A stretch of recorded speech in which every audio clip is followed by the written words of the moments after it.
کھڑا ہوتا ہوں, پرفارمنس بہت اچھی ہے ان کی آفس میں, کمپنی میں, لیکن جب پریزنٹیشن دے رہے ہوتے ہیں اس وقت جو ہے وہ دماغ میں کچھ بھی نہیں ہوتا. کیوں ہوتا ہے؟ اس لیے کہ وہ جو ہیں وہ اس کو تسلیم نہیں کر رہے, اور جب آپ وہ نہیں ہوتے جو کہ آپ ہیں, آپ کچھ اور بننا چاہ رہے ہوتے ہیں, کیونکہ ظاہر ہے ہم جو نہیں ہیں ہم وہ بن نہیں سکتے, یہ بھی سمجھ لیجیے. تو ہمارے اندر احساس کمتری پیدا ہوتا ہے. جی کیموفلاج بھی ہم کرتے ہیں, جی کیموفلاج ہم بھی کرتے ہیں نا, ہم پریٹینڈ جو کر رہے ہیں ہم کیموفلاج کر رہے ہیں دراصل. جی کیموفلاج کر رہے ہیں. اور بہت حکیم محمد سعید رحمہ اللہ کا بہت اچھا ایک واقعہ لطیفہ بھی ہے. حکیم صاحب کا اپنا واقعہ بھی, میں 13 سال ہمدرد میں رہا ہوں, ہمدرد نوجہان سے وابستہ رہا ہوں. تو حکیم صاحب نے ایک واقعہ اپنی کتاب میں لکھا ہے کہ وہ ایک صاحب جو ہے وہ ان کو وہاں پر پختونخوا میں ان کو بلایا گیا اور وہاں پر انہیں پگڑ پہنایا گیا. تو وہاں پر جو ہے وہ تاج میں وہ پگڑ پہنایا جاتا ہے نا, دستار بندی کو جا کے.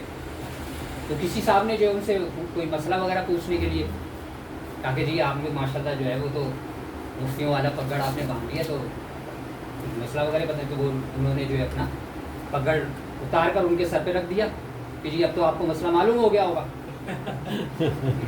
کیوں؟ اگر پگڑ میں وہ سارا علم ہوتا تو پگڑ تو آپ کے سر پہ چلا گیا. تو ہم پریٹینڈ کر رہے ہوتے ہیں جیسا کہ میں نہیں ہوں, میں ایسا بننے کی کوشش کرتا ہوں. یہاں پر برصغیری تذکرہ بات کر دو, کیونکہ آج کل ہمارے یہاں جو ہے موسم گرما چل رہا ہے,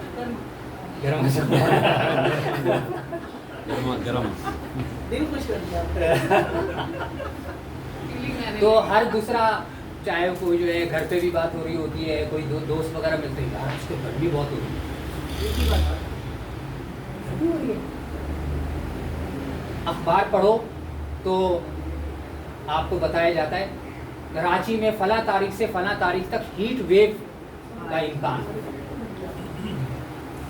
پہلی بات تو یہ سمجھ لیجیے کہ گرمی نہ زیادہ ہوتی ہے نہ کم ہوتی ہے, گرمی صرف گرمی ہوتی ہے. تو میں کئی بار, اب تو بیگم صاحبہ نے میری جو ہے وہ بولنا چھوڑ دیا, تو پہلے وہ اکثر کہا کرتی تھی آج تو بہت گرمی پڑ رہی ہے. میں نے گرمی نہیں پڑ رہی, آج درجہ حرارت ہے کل کے مقابلے میں.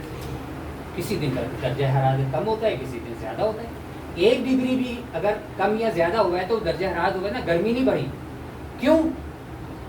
جو میں اس کمرے کی مثال لیتا ہوں, جو لوگ اپنے گھر میں اے سی کا استعمال کرتے ہیں ان لوگوں کو اس درجہ حرارت میں بہت زیادہ گرمی محسوس ہو رہی ہوگی, ہے نہیں, درجہ حرارت برابر ہے سب کے لیے. لیکن جو اے سی میں دن رات گزارتے ہیں ان کو زیادہ گرمی محسوس ہوگی, درجہ حرارت تھوڑا سا بھی زیادہ ہو جائے. اچھا میرے گھر میں تو اے سی لگا ہوا ہے لیکن اے سی کی عادت نہیں ڈالی. پچھلے سال آپ کو پتا ہوگا گرمی کتنی بڑی تھی, صرف ایک دن جو ہے مہمان آ گئے تھے, ایک رشتے دار آ گئے تھے, ان کی وجہ سے جو اے سی چلایا تھا. وہ بھی کہہ رہے کہ پتہ چل گیا ہے نہیں پتا کہ شکر ہے نہیں پتا, دل میں آیا ہوگا, دل سے پتہ چل گیا ہوگا نا. نہیں وہ تو اس لیے پتا ہے کہ وہ پورے سال میں ایک بار چلایا تھا. جو کام آدمی روز کر رہا تو پھر آدمی کے ذہن میں بھی نہیں رہتا. تو کیوں کہ آپ جب نان ججمنٹل ہو جاتے ہیں تو ریئلٹی کو ایکسیپٹ کرنا آسان ہو جاتا ہے. اب چلیں آپ اسی کی بات کریں, گرمی کی بات کریں, تو موسم گرما کو اللہ نے, فطرت نے, نیچر نے انسان کی ضرورت کے لیے بنایا ہے. 4 موسم ہیں, 4 کے 4 موسم کے مطابق انسان اپنے آپ کو ڈھالے گا تو وہ صحت مند رہے گا. اور جب وہ اپنی فطرت سے, جب میں گرمی میں چاہوں گا کہ مجھے گرمی نہ لگے تو آپ فطرت سے لڑ رہے ہیں. اور فطرت بڑی ظالم ہوتی ہے، نیچر بہت ظالم ہے. نیچر اپنا انتقام لیتی ہے، اور وہ کیسے لے رہی ہے؟ ہمارے محلے میں مسجد میں تقریباً 1000 نہیں تو 700-800 نمازی بڑے آرام سے آ جاتے ہیں.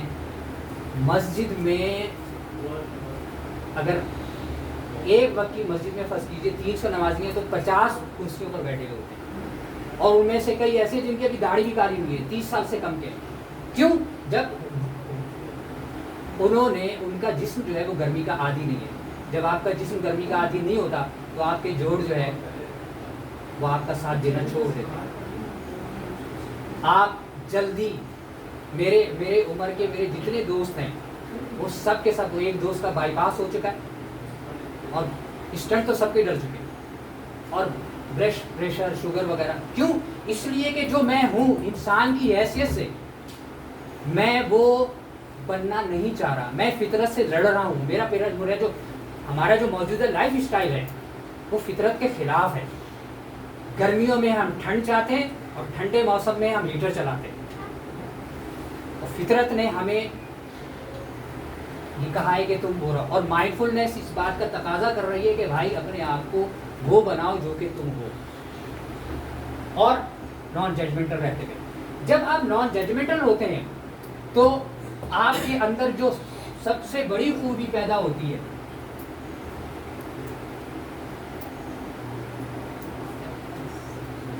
ایکسیپٹنس کی پیدا ہوتی ہے. ہم کہیں بھی جا رہے ہوتے ہیں تو جیسے ہم اس جگہ پہنچتے ہیں تو ہم سب سے پہلے جو ہے جج کرنا شروع کرتے تھے کیا یہ میرے معیار کے مطابق وہ جگہ ہے یا نہیں ہے. ہم جس سے ملنے والے ہوتے ہیں جب اس سے ملتے ہیں تو فوراً یہی بہت تیزی کے ساتھ ہاں تو کیا مجھے اس سے ملنا چاہیے نہیں ملنا چاہیے. تو یہ ساری ججمنٹ جو ہے، اچھا اس کی وجہ کیا ہے؟ اس کی وجہ یہ ہے کہ گزشتہ 50 سال میں ہمارے ایجوکیشن سسٹم نے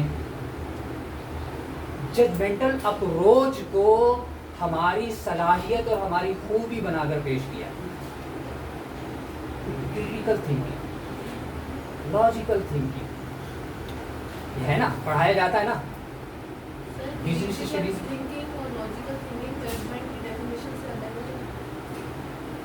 ہے، الگ ہے. ڈیفینیشن کی اگر بات کریں تو بالکل الگ ہے، لیکن میں بات کر رہا ہوں آؤٹ کم کی. آہستہ آہستہ جب ہمارا جو ایک مائنڈ سیٹ بن جاتا ہے یا اس کے نتیجے میں ایک بیہیویئر سامنے آتا ہے تو پھر وہ ججمنٹ ہوتا ہے. پھر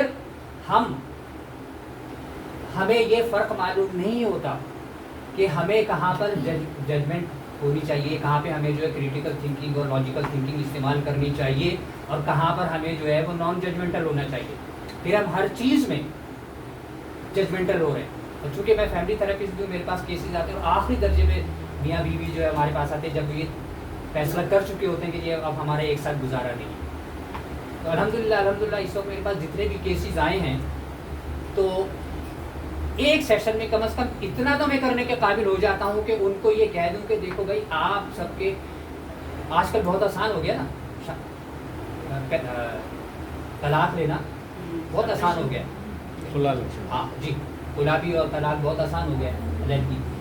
تو میرے پاس جب وہ آتے ہیں تو میں نے کہا دیکھو بھائی آپ کے مسائل کے بہت حل موجود ہیں، لیکن آپ کے مسئلے کا حل الگ ہونا نہیں ہے، کم از کم یہ تو آپ اتنے ذہن رکھیں.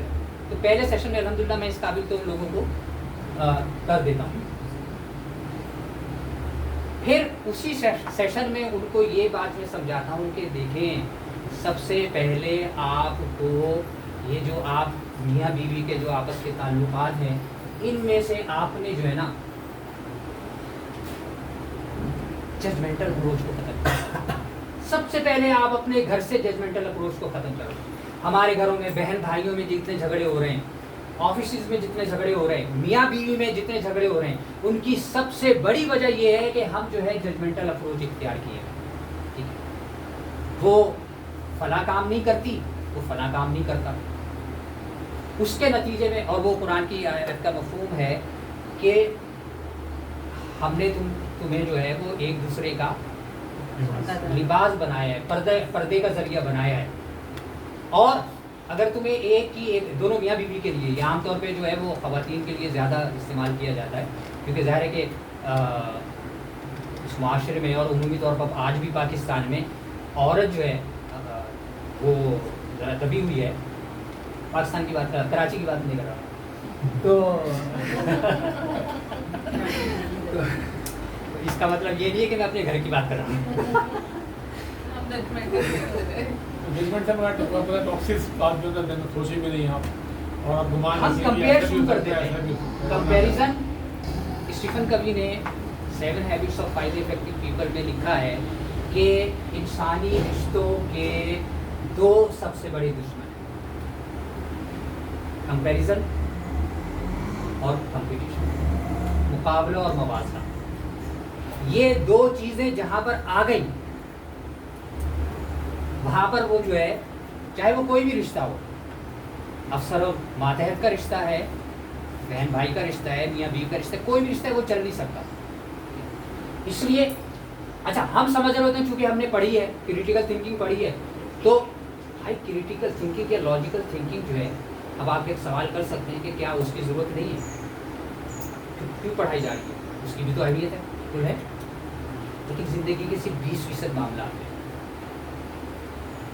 جہاں پر لاجیکل تھنکنگ کریٹیکل تھنکنگ پڑھائی جاتی ہے. ٹھیک ہے، فیکچوئل کوسچنس کیے جاتے ہیں. یہ وہاں پر استعمال کرنا ہے جہاں پر ہمیں کوئی پروفیشنل ریسرچ کرنی ہے. انسانی تعلقات کے لیے تھوڑی ہے. اور جب ہم ریسرچ وغیرہ کر رہے ہوتے ہیں تو وہ ہماری زندگی کی 100% لائف ہوتی ہے، 100% تو نہیں ہوتی نا. اس لیے 80-20 پرنسپل آپ کو یاد رکھنا ہے. 80% آپ کو جو ہے جو معاملات ہیں، جو ہمارے روزمرہ زندگی کے معاملات ہیں، انسانی تعلقات ہیں، اس میں ہمیں نان ججمنٹل رہنا ہے. آپ کا بولنے کا انداز، آپ کے کھڑے ہونے کا انداز مجھے قبول ہے. اور 20% میں جب ہم آفس میں ہیں، میں ڈاکٹر ہوں، ڈاکٹر کی حیثیت سے اگر میں نان ججمنٹل ہو جاؤں تو میری پریکٹس چلے گی؟ ان کی نہیں. میرے پاس جو ہے ٹیکس کنسلٹنسی کے لیے اگر کوئی آیا ہے تو جب تک میں جو ہوں وہ وہاں پر جو ہے جمع تفریق ضرب تقسیم نہیں کروں گا، ججمنٹل ہے نا بھائی، تو میں درست مشورہ دے سکوں گا؟ ناممکن. لیکن یہی جمع تفریق جو ہے وہ اگر گھر میں شروع ہو جائے تو پھر گھر نہیں چلے گا. ہمارے ساتھ جو آپ کا جو ہمارے ساتھ مسئلہ یہ ہو گیا ہے کہ جو چیز جہاں رکھنے کی تھی ہمیں سکھایا تو گیا لاجیکل اور کریٹیکل تھنکنگ، لیکن ہمیں یہ نہیں بتایا گیا کہ اس کو کہاں استعمال کرنا ہے اور کہاں استعمال نہیں کرنا ہے. اس کی وجہ سے جو ہے معاشرے میں فساد پیدا ہوا، ڈس بیلنس ہو گیا. ٹھیک ہے. اچھا اب ہم جو ہے وہ ایک چھوٹی سی ایکسرسائز کرتے ہیں. ٹھیک ہے، یہاں تک آپ کے ذہن میں کوئی سوال ہے تو وہ مجھے کرنے پھر ہم ایک ایکسرسائز کرتے ہیں. کوئی سوال نہیں تو ایکسرسائز ہم کرتے ہیں. اور جی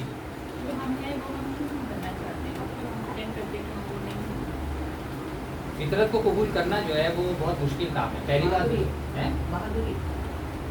بہادری بھی جو بہادری تو ضرورت کا کام ہے نا، وہ ایکسیپٹ کرنا بڑی بات ہے. اس کی اور اس کی جو بڑی وجہ ہے وہ یہ ہے ہمارا معاشرہ، ہماری سوسائٹی. ٹھیک ہے، ہمارے ہر وقت یہ خوف رہتا ہے ہمارے اندر کہ لوگ کیا کہیں گے.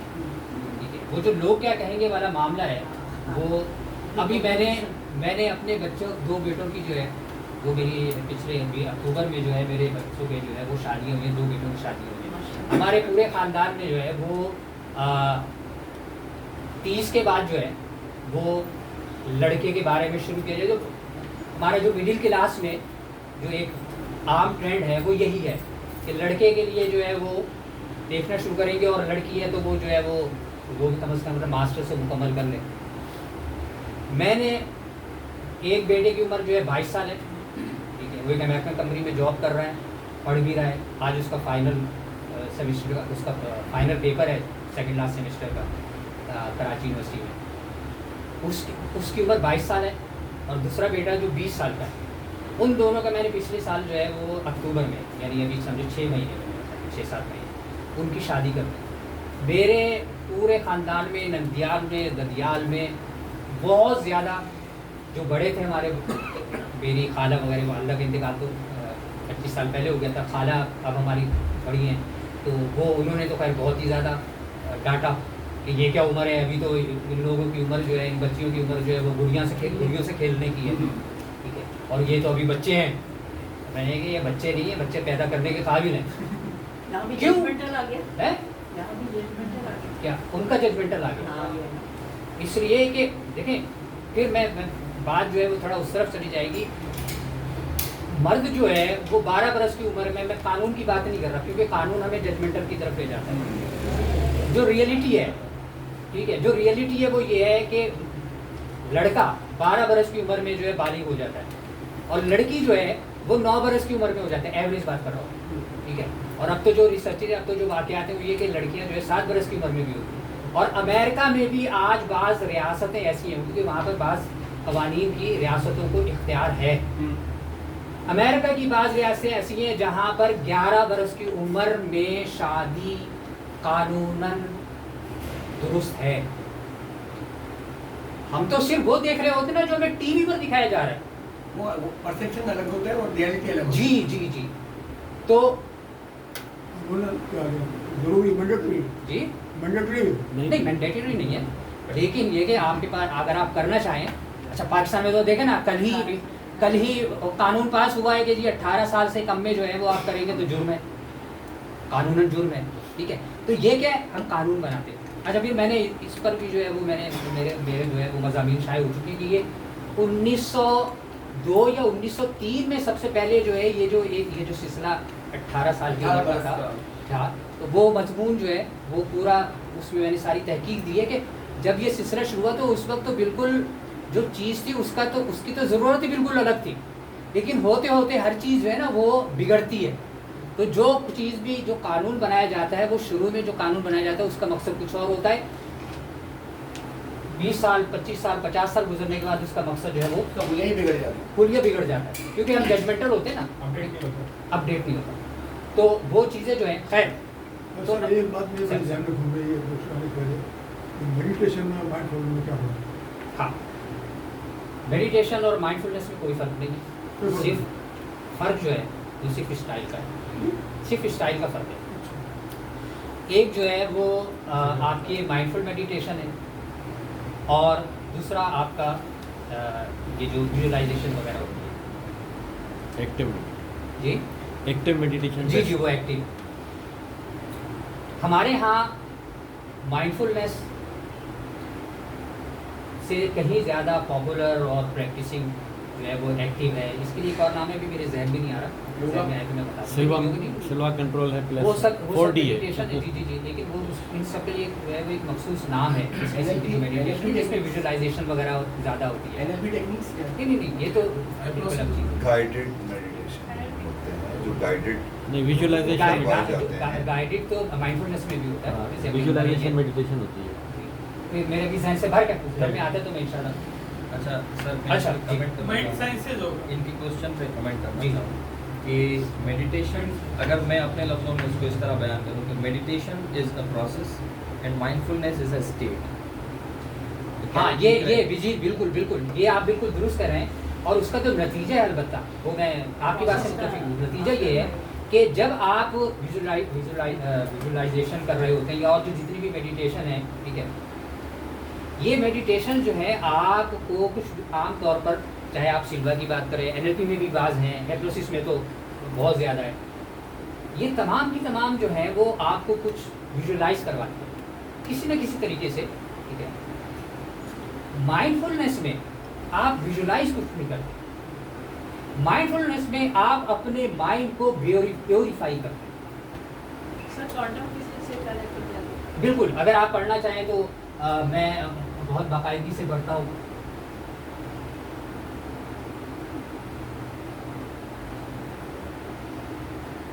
ڈاکٹر جو ڈسپینزا کوانٹم فزسسٹ ہے، اس وقت تو میرا خیال میں 58-60 سال اس کی عمر ہو چکی ہے، اور یہ 25 برس کی عمر سے جو ہے وہ اس کی میڈیٹیشنز موجود ہیں، کورسز موجود ہیں جو ڈسپینزا.com پہ جا کر آپ کو خرید سکتے ہیں. تو ویسے تو یہ سوئس ہے لیکن امریکہ میں ہوتا ہے یہ. تو اس کی جو میڈیٹیشنز ہیں نا وہ بیونڈ ریئلٹی ہے. تو ہماری جو مائنڈفلنس ہے JOEDISPENZA. ہمارے شجاع بھائی جو ہیں اس کے کافی جو ڈسپینزا کے کافی گروپ اور اس کے اچھا. He is very well connected with the Joe Dispenza theology. جی جی بہت غضب کی ہے لیکن وہ نیکسٹ لیول کی ہے. مسئلہ یہ ہے کہ ڈاکٹر جو ڈسپینزا جو چیزیں بیان کر رہا ہے ہم پاکستانی اس سے بھی بہت نیچے. بالکل صحیح. لوگوں کو وہ اس کا جو فلسفہ ہے وہ سمجھ بھی نہیں آتا کیونکہ سارا کانٹینٹ فزکس پر بات کر رہا ہے. تو مائنڈفلنس آپ کے دماغ کو آپ کے مائنڈ کو پیوریفائی کرتی ہے. یہ آپ کو اس میں کہیں کچھ آپ کو سوچنا نہیں کرنا پڑتا, اس میں صرف آپ کو جو ہے اپنے دماغ کو خالی کرنا ہوتا ہے. کوئی فیلنگس بھی تو ہو سکتی ہے ہماری, جیسے شکر گزاری ہے, کناعت کی فیلنگس ہے, کیا یہ آپ کی وہ تو بات کی چیزیں ہیں. ابھی تو بالکل میری کوشش یہ ہے کہ بالکل یعنی جو میرے پاس جو ہے 2 گھنٹے ہیں, کیونکہ ظاہر ہے کہ ہم اس میں سے بالکل بنیادی چیزیں جو ہے ڈسکس کر سکتے ہیں. تو پھر تو اس کے کئی مہینے کے کورسز ہوتے ہیں جن کو لوگ پریکٹس کرتے ہیں. تو ہم ابھی جو ہے ابھی فوری طور پہ ایک ایکسرسائز کرتے ہیں, اس کا نام ہے مائنڈفل بریدنگ میڈیٹیشن بھی کہلاتی ہے. اور اس میں ہم مائنڈفلنس کی بالکل بیسک ایکسرسائز ہے, بالکل بیسک میڈیٹیشن ہے. ٹھیک ہے جی, ہم اس کو ڈسکس کرتے ہیں. میں اس میں میڈیٹیشن کے لیے آپ کو ایک جگہ بیٹھنا پڑے گا. مائنڈفلنس آپ گھرتے بھی کر سکتے ہیں, کھانا کھا رہے ہیں, گاڑی چلا رہے ہیں. اگر آپ ادھر ہی جائیں تو لیکن ابھی جو کرنے والی اس کے لیے بیٹھنا ضروری ہے. ابھی جو مائنڈفلنس میڈیٹیشن ہم کر رہے ہیں اس کے لیے بیٹھنا ضروری ہے.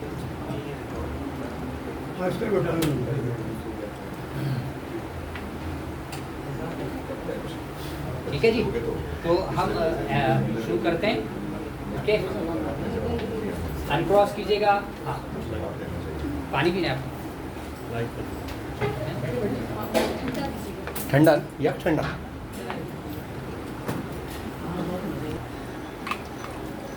آنکھیں بند کرنے کے بعد دیکھتے ہوئے نارمل اسپیڈ میں سانس, جیسے چلتے پھرتے اٹھتے بیٹھتے سانس لیتے سانس لیتے سانس نکالتے.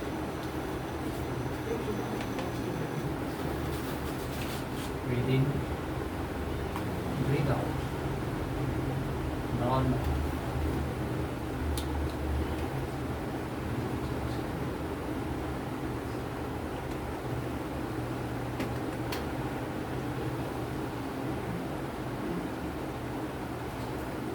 سانس لیتے ہوئے توجہ اپنی سانس پر یا ناک کے نتنوں پر.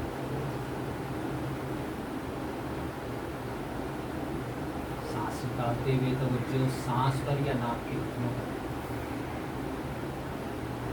Focus your nostrils while you inhale. Focus your nostrils while you exhale.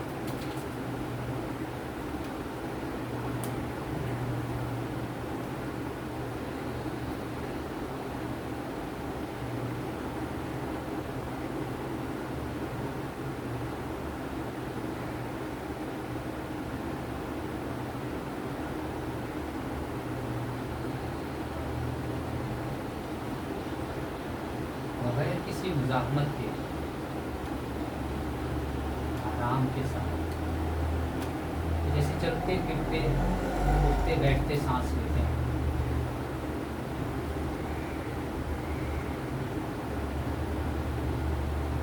سانس لیتے ہوئے غور کیجئے کہ دائیں نتنے سے سانس زیادہ آ رہی ہے یا بائیں نتنے سے.